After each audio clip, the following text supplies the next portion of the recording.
لحمة العيد والبهارات بتاعتها هتعمليها بأحلى 7 بهارات بس، هتنقلها لك في حتة تانية خالص، تتحدي نفسك تعمليها في البيت. عارفة المميز في الوصفة دي ايه؟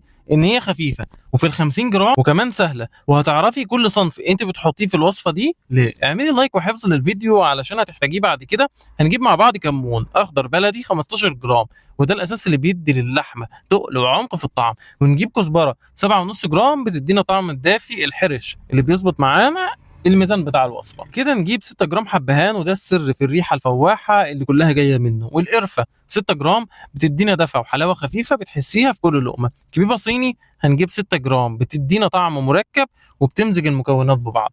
قول لنا بتعملي بقى اللحمه مشويه ولا في الفرن؟ قول لنا في الكومنت.